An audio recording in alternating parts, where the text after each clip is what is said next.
¿Problemas interesantes en coordenadas polares esféricas? Pues, ¿qué queréis que os diga? Por supuesto que sí. En la insignia, en el sello de la escuela,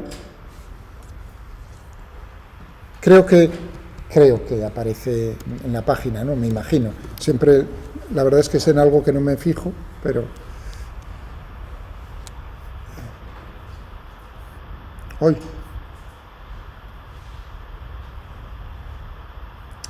Aquí, entre las muchas cosillas que, ¿no? que está... Esto me suena como a la bandera de la Unión Soviética, la hoz y el martillo y esas cosas, ¿no? No, o sea, digamos que uno pone herramientas útiles relacionadas con... Pues aquí tenéis, que no lo puedo ampliar más, veis ahí arriba, debajo de la corona, una cosa muy interesante, es un mecanismo que históricamente se refiere o está relacionado con la máquina de vapor. Es decir, finales del siglo XVIII, comienzos del XIX, ¿no? La revolución industrial, la máquina de vapor fue la que precisamente le dio el empujón gigantesco a lo que es el desarrollo humano en ese momento. Bueno, entonces en la máquina de vapor hay que realizar, ¿no? Una máquina que realice trabajo, que no tengas que hacerlo tú muscularmente. Entonces, algo que gire. Pues ahí metes presión, o sea, quemas carbón, ¿no? Logras vapor de agua y lo que haces, pues a través de algo haces que gire el mecanismo. Muy bien, claro, pero la cuestión era, en ese momento, históricamente, es si la gente que estaba echando carbón a la caldera se le iba la mano, lo cual regularlo no es fácil, y entonces, pues, o bien la caldera estallaba, así era, y miles de muertos, no sé el número, alguna vez leí montones de gente murió por explosiones de calderas en máquinas de vapor. Entonces, habría que diseñar un mecanismo, ¿no? interesante que regulase efectivamente que se te había ido la mano, por así decirlo, con lo del carbón y que estaba aumentando la temperatura en la caldera de una... Claro, eso se reflejaba inmediatamente en que el giro del eje en la máquina de vapor pues iba aumentando, y claro, en ese momento ya no tenían posibilidad de meter la mano en la caldera y sacar de alguna manera el carbón, sino que algo tenía que lograrse para evitar que la presión aumentase y estallase, ¿no? Pues con una válvula que dejase salir vapor de la caldera y disminuyese la presión. Bueno, pues ese es un mecanismo que es lo que voy a describir yo y que precisamente estudiarlo significa estudiar las leyes de Newton en coordenadas polares esféricas. ¿En qué consiste? Bueno, pues consiste, por ejemplo, en el problema, o sea, es similar, es idéntico en el sentido de que las ecuaciones del movimiento son las mismas, al ejemplo 7.6, ejemplo del capítulo 7, ejemplo 6 del capítulo 7 del Taylor. Bueno, vamos a quitarnos esto, que estaba poniendo eso para decir, anda, lo que vamos a hacer tiene interés. ¿Sí? Imaginaos que tengo aquí este eje, ¿no? Vamos a ponernos. Este es el eje que está girando. Entonces, lo que se buscaba era precisamente que un mecanismo, algo mecánico, golpease o abriese una válvula. Bueno, pues en ese eje se le unía a ese eje pues una barra, por así decirlo. Bueno, en el sello, en la insignia, en el escudo de la escuela viene pues con simetría por los dos lados. Las dos bolitas. Pero bueno, estudiar uno u otro y ahí veis que viene como una especie, ¿no? Pero eso se puede abrir o cerrar, es decir, que es una barra, vamos a fijarnos en uno solo de ellos, una barra de masa despreciable y al final tenemos una bolita, una masa puntual, y esa barra está girando con el eje vertical. tiene una libertad. La libertad es que puede el ángulo abrirse o cerrarse, es decir que... Claro, uno tiene en mente, cuanto más rápido gire, y uno tiene en la cabeza ahí lo de la fuerza centrífuga, dejémoslo para más... Claro, porque estás girando con la barra, un sistema de referencia giratorio, dejémoslo ahí, que se puede estudiar y lo haremos. En ese momento, en sistemas de referencia, tendremos que llegar, estudiándolo desde un sistema de referencia giratorio, no inercial, a la misma, está describiendo el mismo problema, a las ecuaciones del movimiento. Pero ahora no, porque estamos en un sistema de referencia inercial visto desde fuera, es decir, que debemos girar el sistema, ¿de acuerdo? Es decir, que la distancia a este punto permanece constante, por la barra es inextensible, no puede masa despreciable para hacerlo más fácil el problema. Y aquí tenemos bajo la acción de la gravedad, efectivamente. Claro, estaba diciendo, uno tiene en mente, cuanto más rápido gire, se me va a poner esa barra más horizontal o menos. Cuanto más rápido, más horizontal. Cuanto menos, pues va a ir cayendo y alineándose con el... De tal manera que si gira ese eje demasiado rápido, uno podía poner en un mecanismo aquí, una especie de, ¿no?, que golpease ¿no?, si llega a esa altura, ¡pam!, y entonces de alguna manera en la caldera se abría la válvula que permitía salir el vapor y disminuir la presión. O sea, algo no electrónico, sino es un mecanismo que regula. Vale. Bueno, por lo tanto es interesante saber pues qué relación puede haber entre, ¿no?, la velocidad angular esta con la que gira, omega, el eje, con la posición que está teniendo la bolita, cómo se está moviendo la bolita. El problema 7.6, vamos a ver si nos vamos al... o el ejemplo, perdón, no es problema. 7, está también, no sé, es una idea que da... Ahí habla de la mecánica lagrangiana, claro, es que este problema también, podemos llegar a las ecuaciones del movimiento, no es el apartado, es el ejemplo 7.6. ¿No? Bueno, el problema es idéntico, en el sentido de que las ecuaciones del movimiento son las mismas, si nosotros decimos, tengo un alambre circular, una bolita pinchada por el alambre, es decir, que este alambre tiene un radio R, si esta era la longitud L, el alambre tiene un radio R, el plano del alambre ese circular es vertical, y lo que hacemos es que este alambre, pues de alguna manera, lo hacemos girar en torno a este.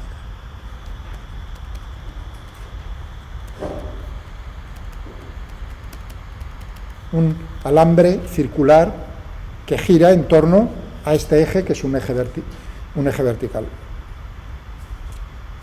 El problema de la izquierda y el problema de la derecha es lo mismo, en el sentido de que vamos a tener la misma ecuación, las mismas ecuaciones del movimiento. ¿De acuerdo? Hay variantes en este problema. En el problema, desde el punto de vista más del ejemplo 7.6, que está haciendo ahí en el capítulo, lo que hacemos es girar esto con una velocidad angular omega que es constante en el tiempo. Es decir, que hay un motor, lo mismo que en la máquina de vapor, que hace girar, y entonces una de las condiciones es, la más sencilla, hacemos girar ese alambre o hacemos girar ese péndulo. ¿No veis que esto es un péndulo? Eso es un péndulo. Pero hacemos girar ese péndulo con una velocidad angular constante en torno a un eje vertical. Los dibujos representan lo mismo. Si uno hace el diagrama de fuerzas, diagrama del cuerpo libre con las fuerzas reales que están actuando, tenemos lo mismo. Si queréis, aquí ponemos tensión y aquí ponemos pues la normal del alambre. Sin rozamientos es lo mismo. Vale, pero claro, todavía es más bonito el problema si nosotros lo que hacemos es parar el motor que este eje esté muy bien engrasado, tiene unos rodamientos, y entonces gira libremente, el alambre gira libremente, o el péndulo gira libremente en torno a un eje vertical, es decir, sin forzar. ¿De acuerdo? Es decir, giro forzado o giro libre. Son dos problemas con el mismo mecanismo, diferentes, muy diferentes. Muy diferentes. Vale.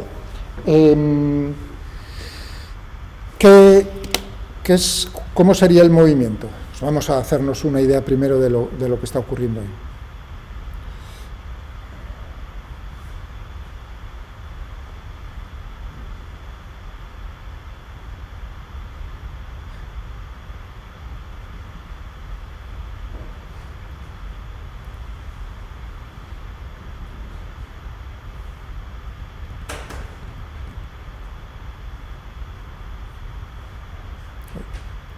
Vale.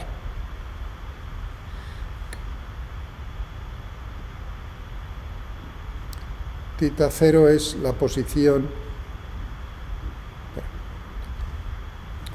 Tita cero, que no es desde qué posición lo dejo.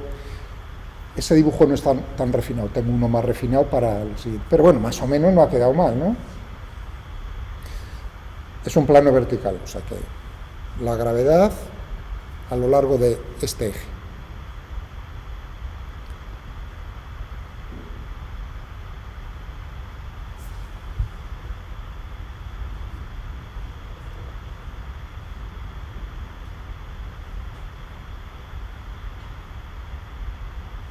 Es estudiar este movimiento.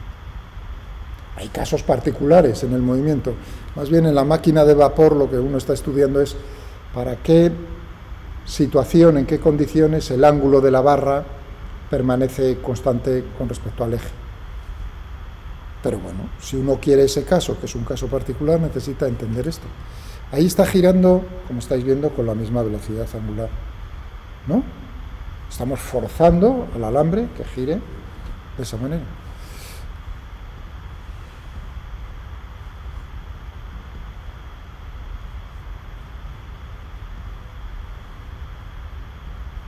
Bueno, en este archivo, cuando os lo tiene la parte esa que tenéis ya en Moodle acerca de las coordenadas polares esféricas, es decir, las componentes en polares esféricas de la aceleración, que ese ya lo tenéis a la vista, en esa primera parte también, digamos, la he metido, por así decirlo, para recordarlo.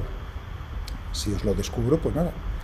Aquí tenemos por ahí las ecuaciones del movimiento, que es lo que vamos a indicar un poquitín. Y, ¿cómo es el número de grados de libertad? Si tenemos giro forzado, es decir, omega con un motor es constante, ¿cuántos grados de libertad tiene este problema? Tenemos un cuerpo, que es la bolita, en 3 dimensiones. Partimos de 3 grados de libertad, ¿no? En principio podría ocupar. Pero, claro, ahora tiene ligaduras. Una ligadura es que tiene que estar a una distancia constante del origen de coordenadas, R o L. ¿Eso qué significa? Que se va a mover sobre una superficie esférica. Esa es la ligadura, ¿no? ¿O no? Efectivamente, por eso ya uno dice, anda la mar, si la ligadura es que la bolita no puede abandonar una superficie esférica, y uno piensa en el otro caso, no puede abandonar la superficie cilíndrica, pues quizás las coordenadas polares esféricas sean las adecuadas en este punto. Si no tenemos otra herramienta, es decir, no estoy pensando en sistemas de referencia giratorios, que no hemos visto todavía, o en la mecánica de Lagrange. Cuando uno llegue a ambas cosas, dirá, pues a lo mejor sería mejor estudiarlo desde ese punto de vista, pero todavía no. Bueno, tenemos la ligadura respecto a la distancia, es decir, que es una distancia constante al origen. ¿Qué más? Eso reduciría de 3 grados de libertad a 2. Pero claro, que el giro sea forzado, el motor, significa que estás metiendo otra ligadura. Claro, omega es una velocidad angular, pero esa es una ligadura integrable. Es decir, que las ligaduras son holónomas y por lo tanto tenemos de 3 menos 1, menos otro, 2 ligaduras.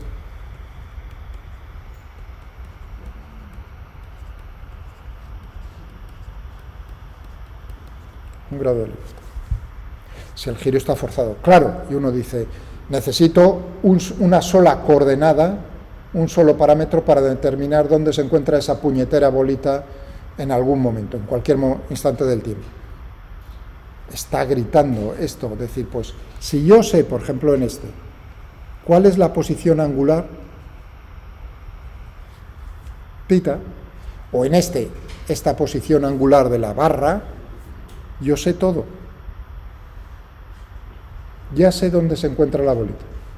Sé cómo está girando en torno al eje vertical, por lo tanto, sé la posición desde ese, ¿no? Sería la otra coordenada polar esférica.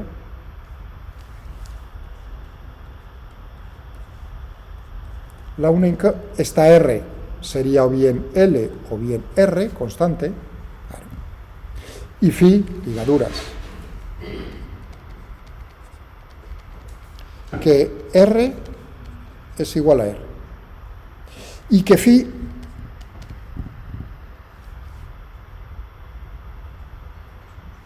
¿qué sería?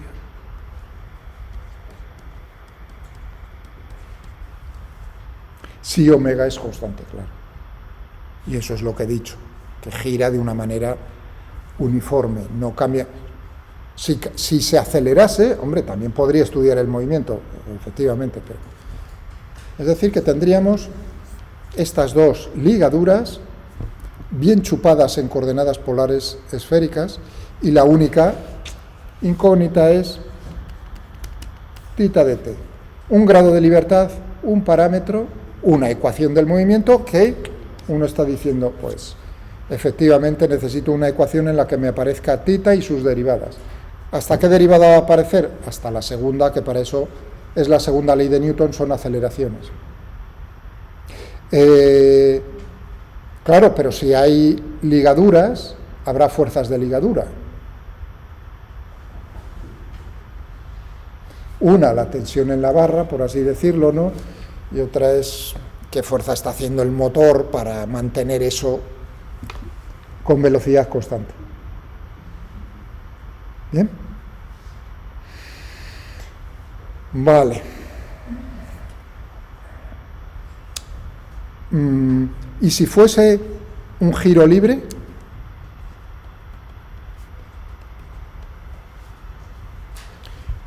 ¿Cuántos grados de libertad tendríamos? Ya no tenemos el motor, lo hemos apagado, por así decirlo. Entonces, le doy fijaos lo que estoy diciendo, ahora le doy un empujón, un giro inicial al alambre, o a lo otro, y suelto. Entonces uno dirá, ¿el alambre girará con velocidad angular constante? Vamos a ver. Bueno, en este caso, esta es la ecuación del movimiento, ¿eh? En el forzado, ¿eh? O sea que no es tan complicada. Claro, habrá posiciones de equilibrio estables e inestables en ese movimiento. Si hay posiciones de equilibrio estables, habrá oscilaciones en torno a esa posición.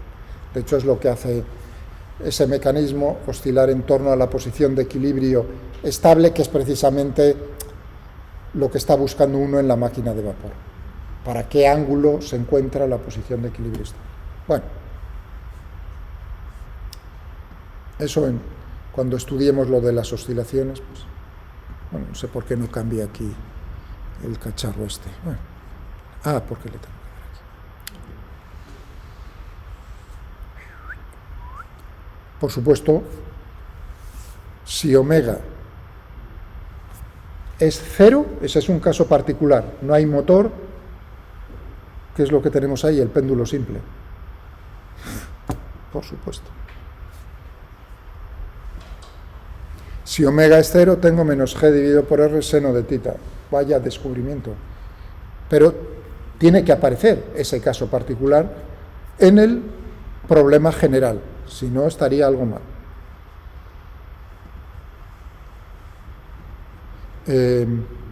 Hay dos casos: cómo de rápido gira, que hará que el comportamiento sea diferente.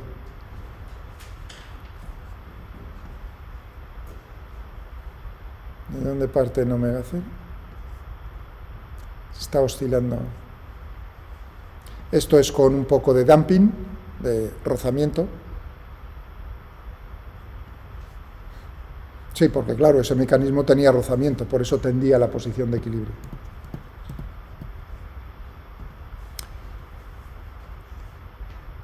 Muy bien, esto, si giramos con el alambre, ¿qué es lo que veríamos en el movimiento de la bolita? Posición angular inicial. Se ve la bolita, ¿no? El punto.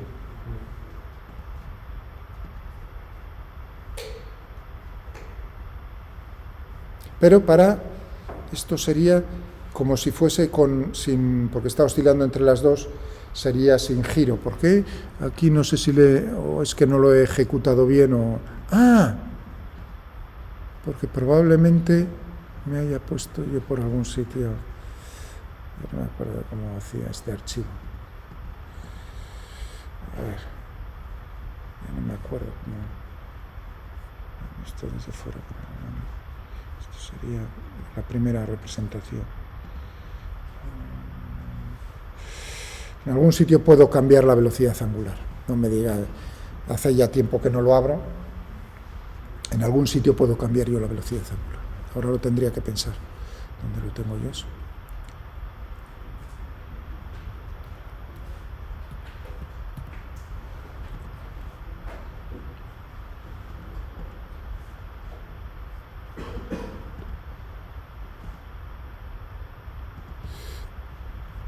Ay, hombre.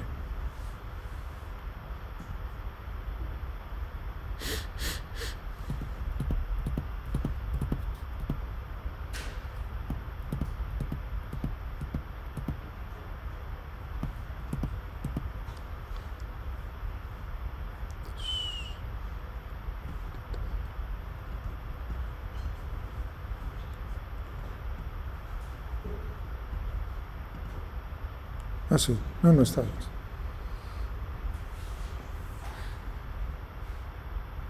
Eso es lo que hace la bolita sin rozamiento. A lo largo del alambre, el mecanismo está oscilando en torno a un ángulo, ¿no? Una posición de equilibrio, una posición angular de equilibrio, pues que estaría por aquí. ¿Lo veis? Si hubiese rozamiento,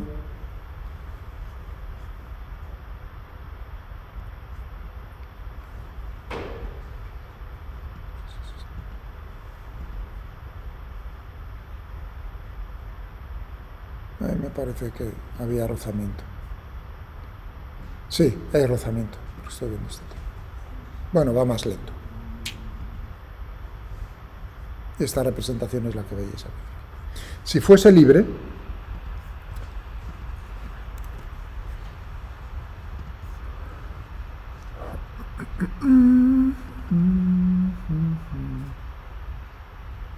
es más bonito.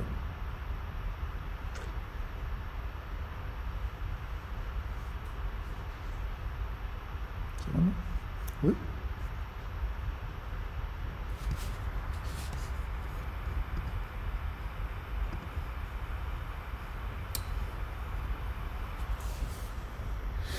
Ahí marqué el alambre en rojo y en azul para que se vea si pasa de un lado al otro, porque como está girando no se ve a veces bien.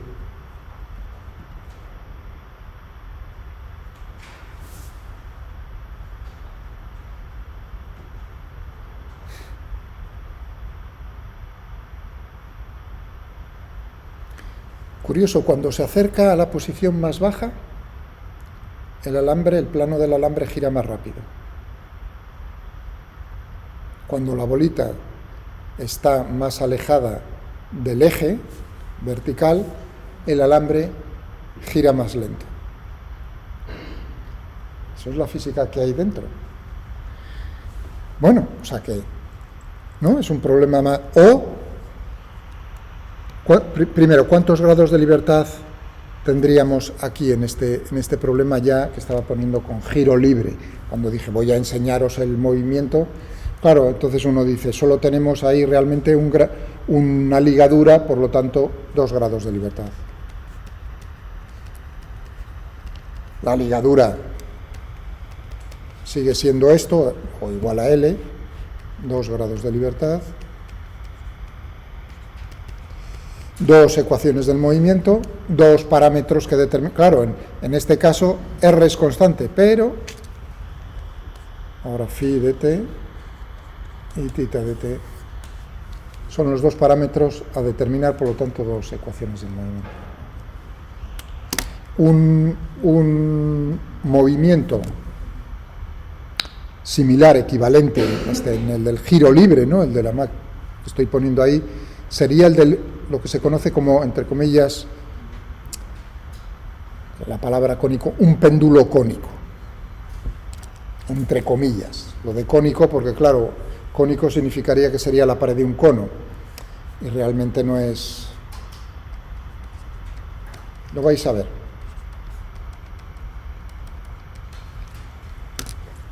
Es decir, un péndulo tridimensional.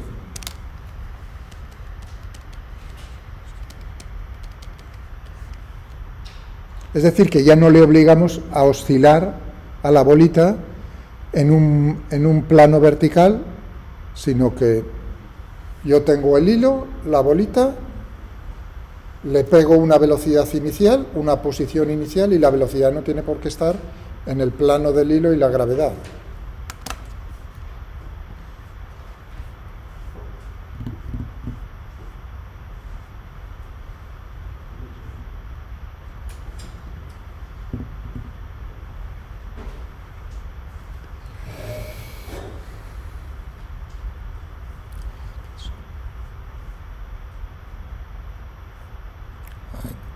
Bueno, ahí estamos.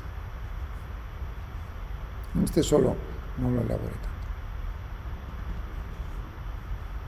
Pero bueno, más o menos.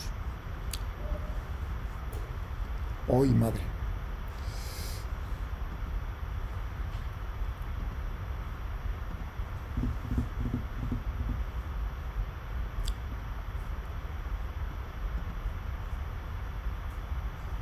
Bueno, θ 0, tenemos ahí la maza. Condición inicial en la velocidad phi punto, velocidad angular. Tengo las coordenadas r, θ y phi.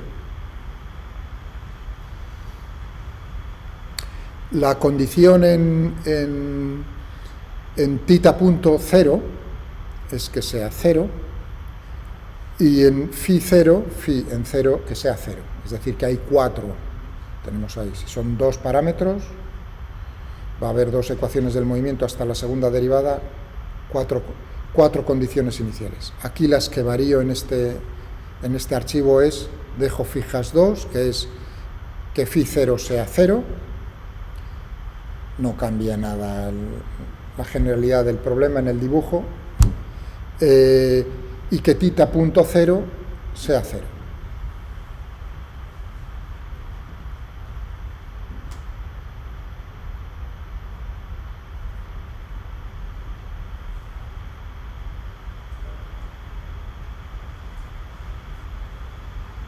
Bueno,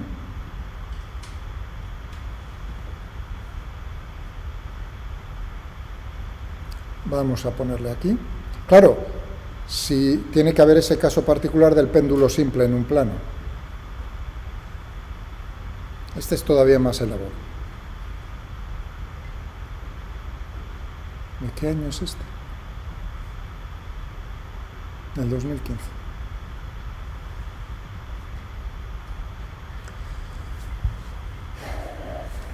¿No? Pero, claro, si yo le cambio aquí la cosilla y le doy un poco de vida al asunto,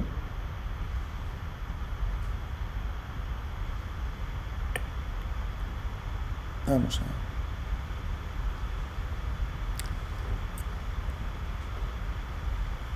ver. Hala, empieza a hacer tu cesta. Bueno, vamos a acelerar el tiempo, que si no la clase se me va haciendo la cesta.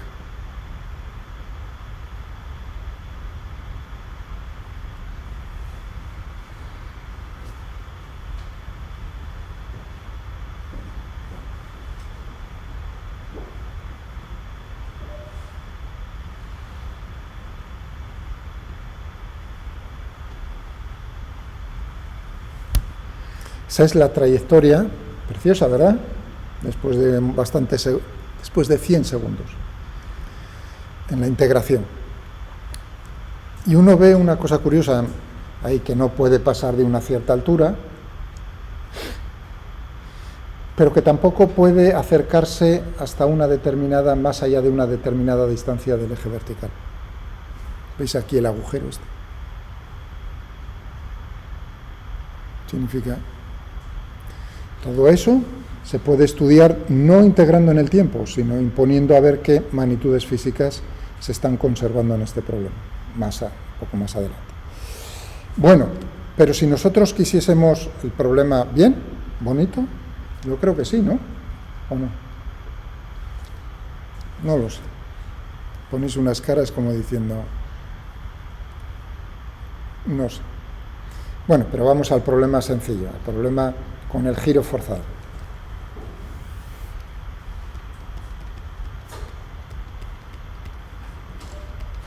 Giro forzado. Entonces, ¿qué es lo que tenemos en diagrama del cuerpo libre? Tendríamos, si yo pongo la bolita, cualquiera de los dos diagramas, ¿entendido? Si tengo esto y tengo el peso, si queréis es más fácil verlo con la barra, pues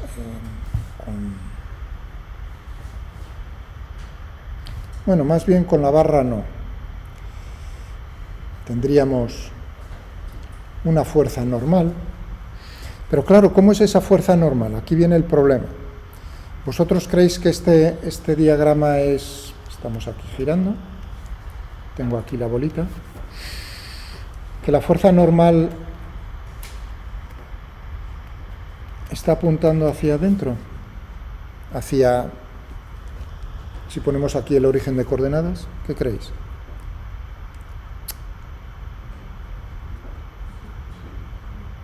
¿Por qué? Ya habéis metido la pata.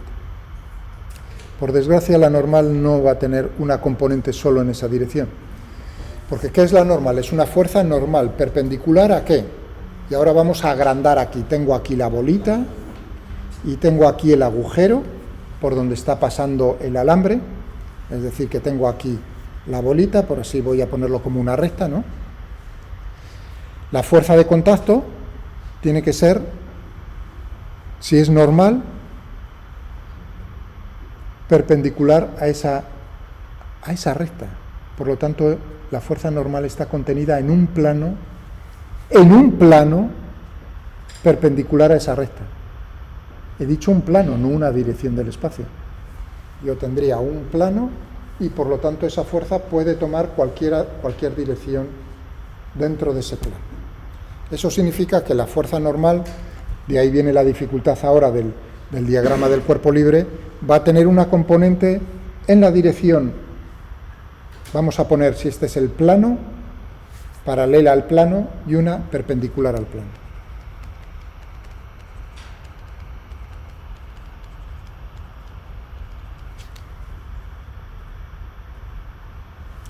Fijaos que perpendicular a esta recta, una componente es como decir, tengo un vector perpendicular a esa recta, o sea, perpendicular a la pantalla, entrando o saliendo. ¿Es perpendicular a la recta? Sí, por supuesto. ¿Esta dirección es perpendicular a la recta? También. Esta sería la paralela y visto desde arriba,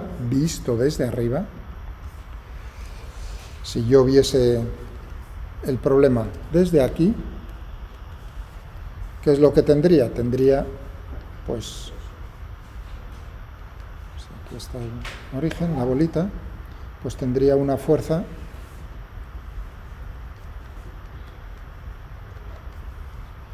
esta sería n paralelo y esta n perpendicular. La fuerza normal que ejerce el alambre sobre la bolita es la suma de esas dos componentes en esas dos direcciones del espacio. ¿De acuerdo? Claro, porque pero por lo demás, lo que tendríamos sería n más el peso igual a m por a. Porque en el diagrama naturalmente tenemos el peso, que dibujé el peso. Aquí el peso no lo puedo dibujar porque es un vector perpendicular a la pantalla. ¿Bien? Y ahora resolver. Fuerzas, que ya veis que aquí ya hay... Esa suposición nos hubiese llevado al desastre, en este problema forzado. En el libre es diferente. En el libre es diferente si el alambre tiene masa o no tiene masa. Más adelante. ¿Lo veis? Como un mecanismo de estos tan chupado. Tiene un montón de vida y de dificultades en el camino. No dificultades matemáticas, sino dificultades ya desde el minuto cero, o sea, del diagrama del cuerpo libre. Bueno, pero estamos en el problema más sencillo, forzado. Yo estoy diciendo, bueno, tendremos ahí en general esas dos fuerzas. Si fuese libre, tendría que razonar por qué una de ellas, si el alambre no tiene masa. A ver, el razonamiento, porque os habéis quedado así, tampoco a mí me parece esas cosas cuando uno hace una afirmación, sin luego te has metido, o sea, yo estoy pensando, tú te has metido en el berenjenal, Miguel, tienes que salir, no, hombre, soy el profesor y puedo hacer lo que quiera, es decir, en ese sentido, ¿no? Es decir, bueno, ya se verá. Pero bueno, ¿por qué sería fácil de entender que si el alambre no tiene masa, esa fuerza normal que yo ponía n perpendicular tiene que ser 0? Pensadlo un segundo. ¿Por qué lo que acabo de decir? Que es importante que no tenga masa. Porque si tiene masa, cambia la cosa. El alambre no tiene masa.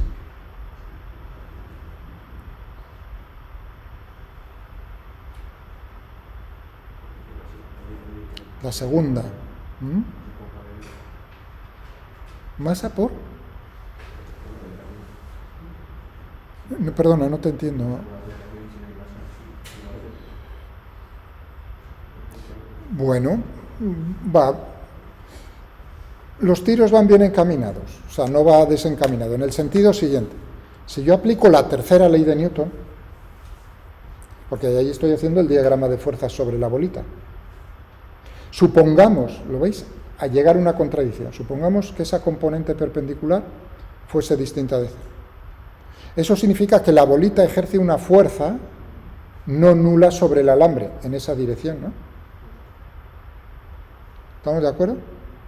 Eso significaría que entonces, claro, si está ejerciendo una fuerza, de alguna manera masa por aceleración, pero si la fuerza es finita y la masa tiende a cero, la aceleración que le iba a imprimir al alambre sería infinito, para que algo que tiende a cero, por algo que valor tiene que tener para que sea finito, tender a infinito. Eso significaría que el alambre giraría con una aceleración infinita, si esa fuerza no fuese nula, lo cual es físicamente no posible.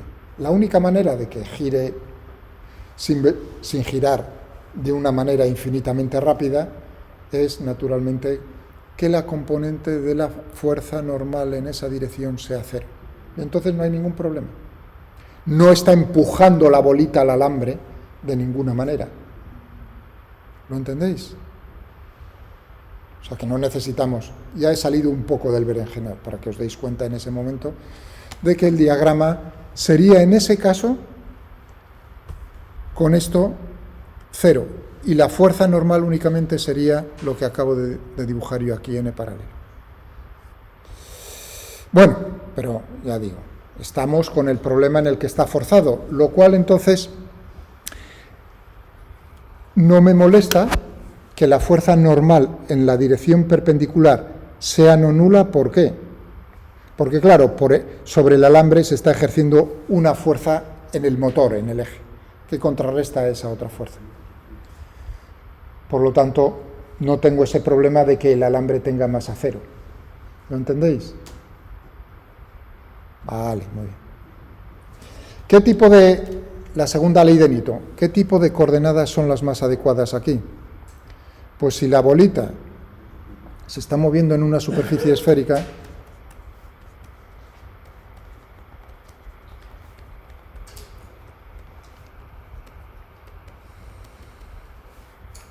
coordenadas polares esféricas. ¿En qué direcciones? Entonces tengo que descomponer en las direcciones de los vectores unitarios asociados a, ¿cuáles eran las coordenadas? R, tita y phi, que explicamos un poquitín hace un momento. Es decir, en la dirección de R, en la dirección de tita y en la dirección de phi. Claro, para eso necesito saber, esto no tengo ningún problema. ¿De acuerdo? Esos vectores sé cómo son, por lo tanto qué dirección tienen, por lo tanto podré descomponerlo en esas direcciones del espacio. El problema viene dado más por cómo es la aceleración.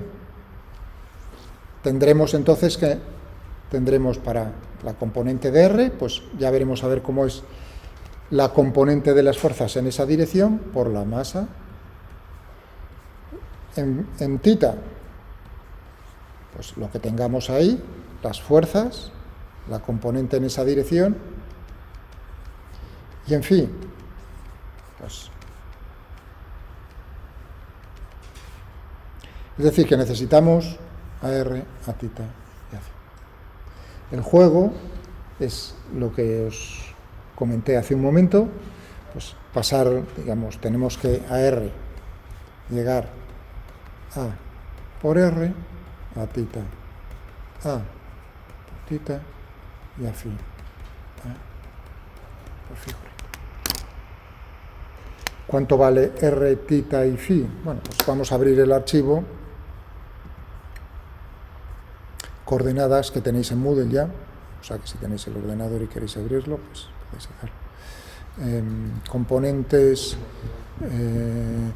espera, a ver, ¿dónde lo tengo aquí? Coordenadas polares, componentes polares, componentes polares, esféricas de la aceleración, cilíndricas, intrínsecas, polares.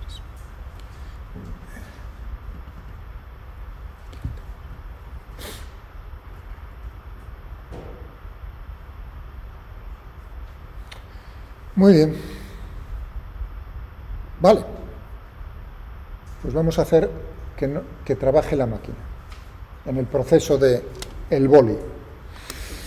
Tengo que expresar el vector de posición, RP, en función de las coordenadas polares R, tita y phi que estáis viendo aquí. ¿Cómo son las componentes, las coordenadas cartesianas? R, seno de tita, coseno de phi, para la X. R, seno de tita, seno de phi, para la Y. R, coseno de tita, como he escrito hace un momento, para la Z. Vectores unitarios en cada una de las direcciones. Variamos cada una de ellas dejando constante las otras dos. Es decir, que miro a ver cómo es la derivada parcial de todo eso con respecto a R, con respecto a tita y con respecto a phi. Y me dará tres vectores que tengo que normalizar para hacerlos unitarios. Haciendo las suposiciones para la máquina, que R sea positivo, que tita, que todos sean números reales, que tita varíe entre, ¿cuánto varía tita en coordenadas polares esféricas? Entre 0 y pi, y phi entre 0 y 2pi. Porque si tita la hacéis variar entre 0 y 2pi, estáis obteniendo dos superficies esféricas. ¿No? Digo yo. Fijaos en el esquema de las coordenadas polares esféricas. Es decir, cómo varía para cubrir cualquier zona del espacio, pues desde el eje Z hacia arriba hasta el eje Z hacia abajo. Eso significa que tita, que es el ángulo que forma con el eje Z, variará desde 0 hasta pi. porque 2pi es volver arriba. Bueno, si hacemos eso, y lo ponemos un poco bonito, pues nos sale que las componentes de estos vectores unitarios en cartesiana son seno de tita, coseno de phi, seno de tita, seno de phi, coseno de tita. Curioso, claro. No necesitas ser Einstein para saber eso, porque es la dirección en la cual te estás alejando del origen. Normalizado es dividir por R. Vaya un descubrimiento, pero que salga por la máquina. Si lo hacemos para utita, pues fijaos, la derivada parcial de esa expresión de arriba con respecto a tita, normalízalo con las mismas suposiciones. Estas son las componentes cartesianas del vector unitario u tita. Coseno de tita, coseno de phi, coseno de tita, seno de phi menos seno de tita. Para phi menos... curioso, lógico que tenga la componente z0, ¿no? Pensadlo un momento, porque esa era la proyección sobre el plano xy, por lo tanto es lógico que tenga 0. Menos seno de phi, coseno de phi. Eso me suena a las polares cilíndricas y a las polares en el plano, lógico, también sí. Bueno, pues si tenemos eso, siguiente paso, ya tenemos uno de los ingredientes, e incluso aquí, pues, cómo es en cada punto, ¿no?, esa terna de vectores unitarios. Velocidad en coordenadas polares esféricas, pues habrá que derivar el vector de posición con respecto a quién, con respecto al tiempo. En esas expresiones de RP, tita depende del tiempo, phi depende del tiempo y R depende del tiempo, todas ellas. Bueno, pues nada, le pides a la máquina que me haga esa derivada y sale este tocho para la componente X, la componente Y y la componente Z de la velocidad. Velocidad en coordenadas polares esféricas. Lo que acabo de escribir yo en la pantalla hace un segundo, ¿no? Hacer el producto escalar. Hacemos el producto escalar, dot, de la velocidad por el vector unitario en UR. ¿Eso que me va a dar? La componente de la velocidad en esa dirección del espacio. ¿Cuánto me sale? ¡Uy, qué bonito! ¡Qué sencillo! R punto. Para tita, bueno, R tita punto, también sencillo.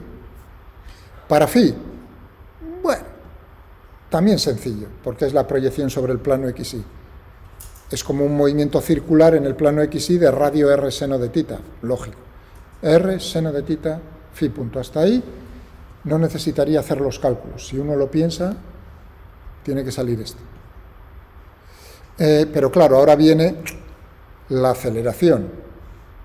¿Qué tienes que hacer? La derivada segunda, o sea, la derivada de la velocidad que tenemos antes, o la derivada de la posición dos veces.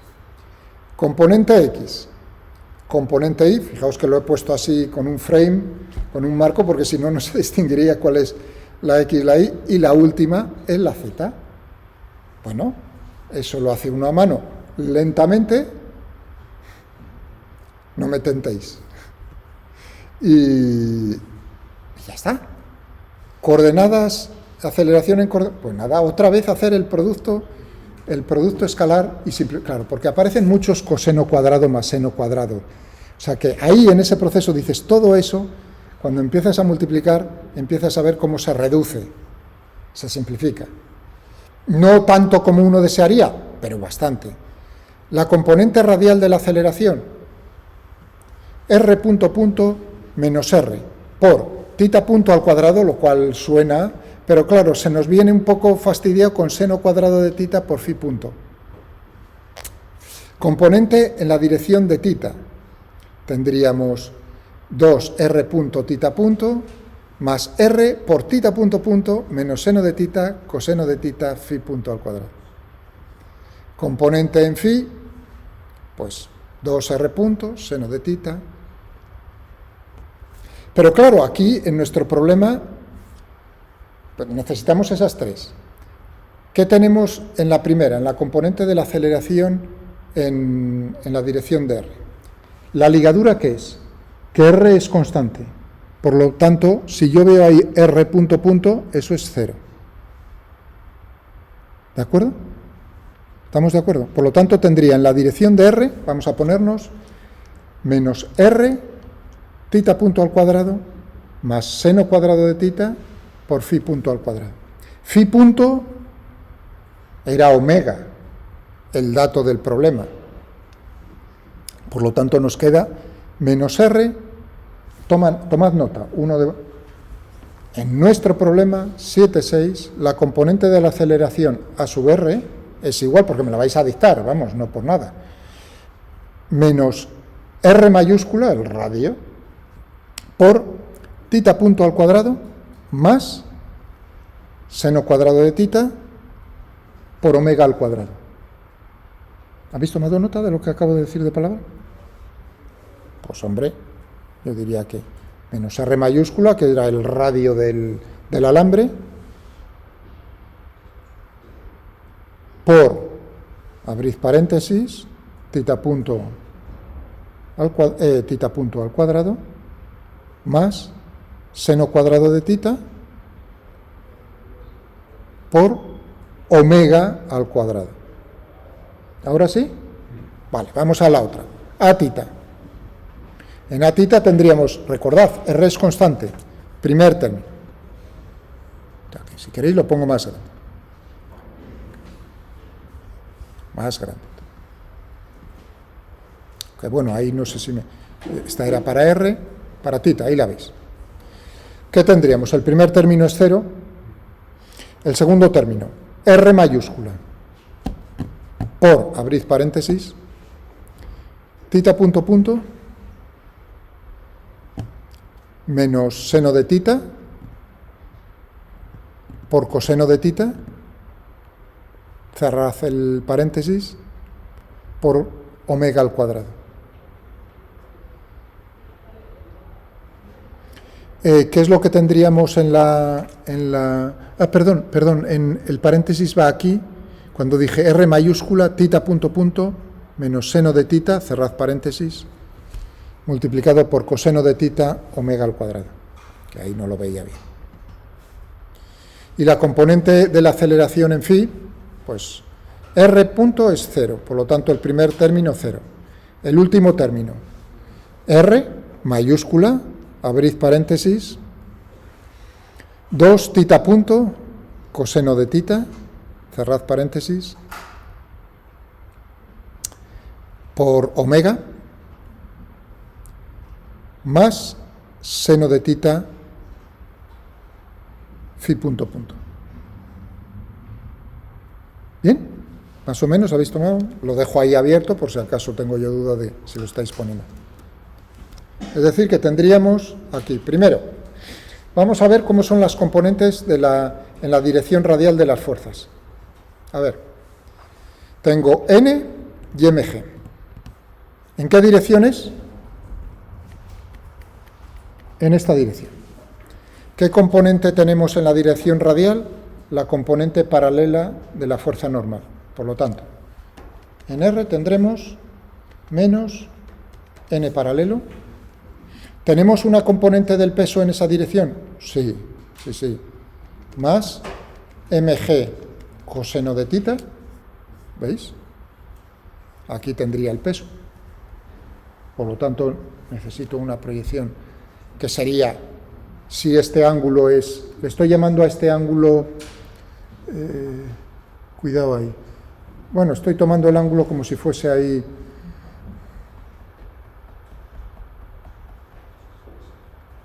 Tita S. Tendríamos entonces menos n paralelo, mg coseno de tita. Muy bien. Y esto sería m por a sub r. En la dirección de tita.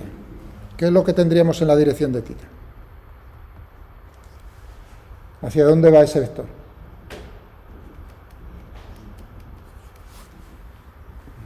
Tita se está abriendo.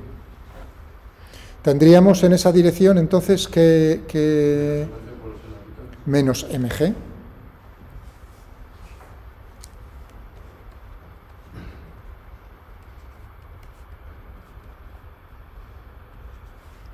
Y en la dirección de phi, ¿qué es lo que tendríamos?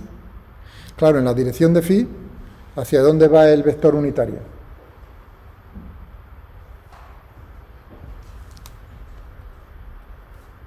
Tridimensionalmente visto desde arriba, perpendicular a este plano, y si está girando en el sentido que estoy haciendo ¿no? En el sentido visto desde arriba antihorario, pues entonces tendríamos este vector. De tal manera que entonces tendríamos únicamente n perpendicular igual a la masa.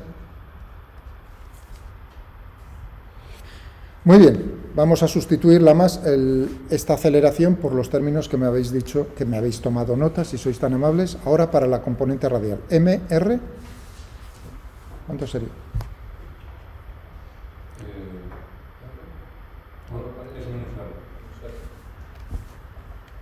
Vamos a ponerle el menos aquí. Paréntesis, θ punto cuadrado más el seno cuadrado de θ por Omega, efectivamente. Aquí tenemos, aquí lo tenemos.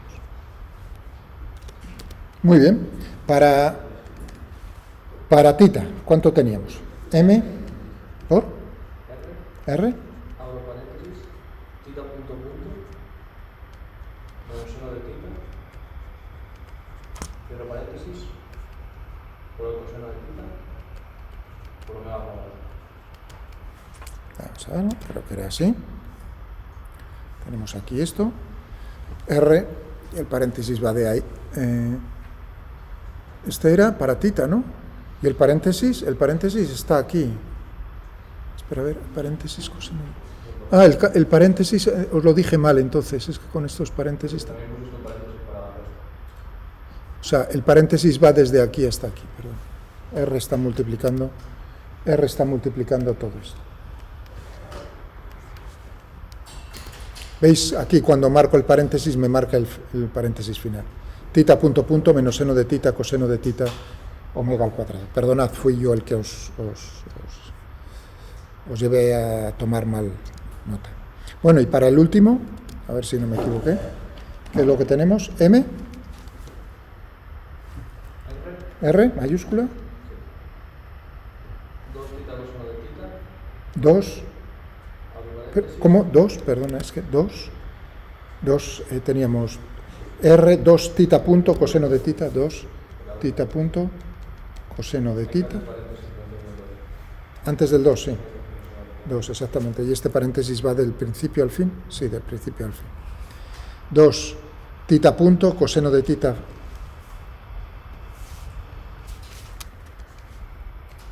por omega más seno de θ por phi punto punto.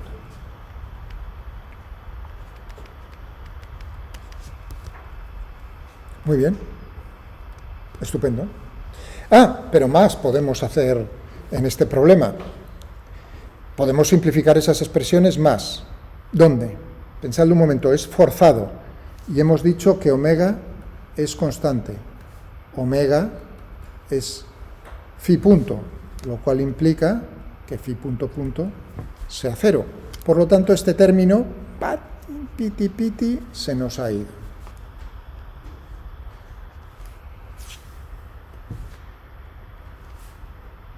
Es decir, que las ligaduras son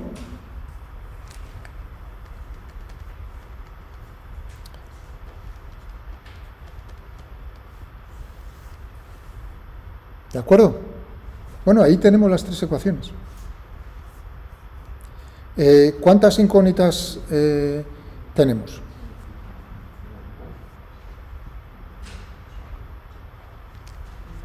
Sí, son poco desagradables, ¿no? Incógnitas.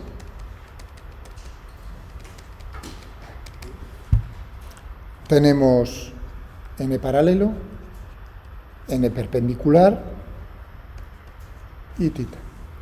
Todas ellas funciones del tiempo. 3 ecuaciones, 3 incógnitas, 2 fuerzas de ligadura, por así decirlo. La del motor es la n perpendicular, la del alambre que hace que sigas una distancia determinada r al origen, esa es n paralelo. Bueno, ¿y cuál es la ecuación del movimiento? O sea que está bien, ¿no? Tendríamos que lograr saber también las fuerzas de ligadura si nos lo preguntan, claro. Pero si yo solo quiero el movimiento, efectivamente. Bueno, como veis aquí, la masa se me va y lo que me queda es la ecuación. Qué suerte que no hemos tenido que sumar, restar o algo, eliminar, sino que en una ya claramente me aparece la ecuación del movimiento, como en el péndulo simple. En tita de t, que es menos g seno de tita igual a r tita punto punto, voy a poner aquí menos r seno de tita coseno de tita, vamos a poner el omega al cuadrado delante, seno de tita coseno de tita. Bueno, si yo pongo todo esto, o sea, esa está bien, no hay ningún problema, pero vamos a retocarla un poquitín para que tenga una forma un poco más... Si yo divido por r, y me quedaría aquí que no se me olvide, dividido por r. Es decir, me quedaría tita punto punto igual a, voy a poner aquí, menos g dividido por r. Seno de tita, que eso sería el péndulo simple. Claro, pero me aparece aquí un término, un más, porque pasa al otro lado, más omega cuadrado coseno de tita. Voy a cambiarle el orden coseno-seno, porque ya os estáis imaginando que voy a sacar factor común el seno de tita. Tendría tita punto punto y yo digo, bueno, si saco factor común seno de tita, tendría aquí un 1, pero claro, aquí tendría menos omega al cuadrado, todo ello dividido por g dividido por r, para que me quedase bien, por el coseno de tita. Estupendo. Y está, conseguido.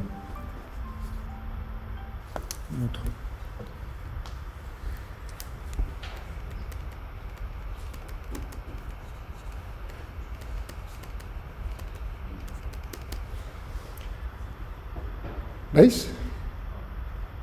Esta es la ecuación del movimiento. Casos interesantes. Uno está, quizás no se da cuenta en este momento, hasta que resuelva. Esto es en el tiempo, por supuesto. Si quieres, en el tiempo, no queda más remedio que darle al teclado. Solución numérica. Aquí no hay bromas. Es solución numérica, sí o sí.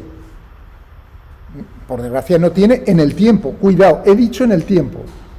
Pero a lo mejor si no nos preguntan el tiempo, en algún momento habrá alguna solución analítica. Ya cuando llegue ese momento. Pero ¿qué puede haber interesante que está sospechando aquí uno? Hombre, dependiendo de cómo sea, primero que omega sea distinto de 0, evidentemente, por si no tienes el péndulo simple. Pero ahí va a haber un caso en el cual, digamos, ese término, eso, multiplicado por coseno de tita puede ser mayor o menor que 1 en algún... ¿Cómo puede ser? Coseno de tita varía menos 1 más 1, menos desde más menos 1. Por lo tanto, si omega cuadrado es mayor que g por r, eso lo llega a hacer todavía en algún instante mayor que 1, es decir, todo ello negativo, mientras que si ese término omega cuadrado es menor que g dividido por r, es decir, que gira lentamente comparado con ¿qué? La comparación será comparar.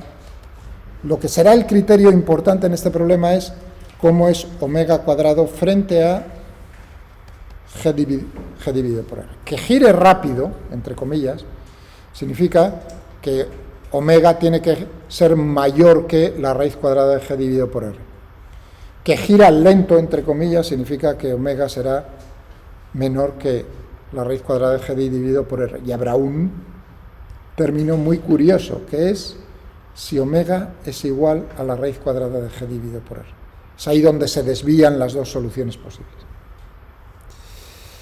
Bueno, podéis entretener en resolver esta, si habéis tomado nota de la ecuación, le ponéis G 9,8, R1 o G10, R1, es decir, que tendríais G dividido por R10, y ponéis omega y jugáis con el ordenador un poquitín, con las condiciones iniciales, las que a vosotros os gusten. Y entonces veis cómo son las soluciones. Podéis ir probando para el viernes en resolver esta ecuación. ¿Vale? Lo dejamos aquí.